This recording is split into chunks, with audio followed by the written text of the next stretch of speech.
Kumusta mga katsaran? Sana ay okay ka lang dyan. Alam nyo bang namiss ko kayo?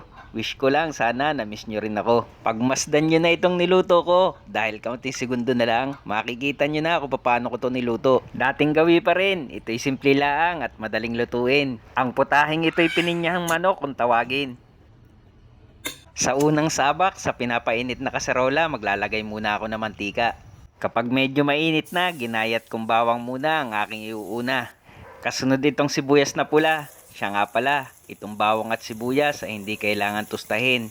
Kaya ang manok ay susunod ko na rin.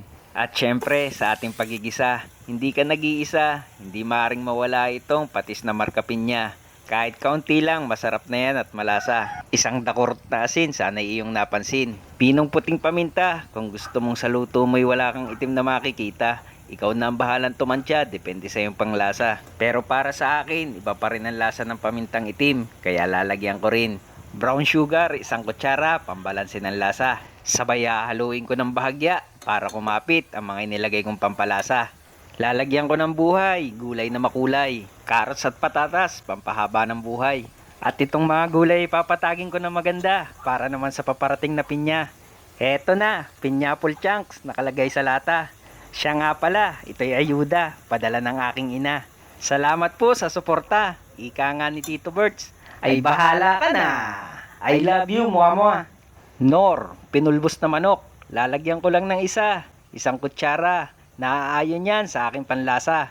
At lalagyan ko rin ng water, from crime water. Kalahating tasa. Sabay sumilip ka na at tatakluban ko na. At pagbukas ko nito'y malamang sa malamang, ay alam nyo na. Wag kang pahuhuli, sabayan nyo ako.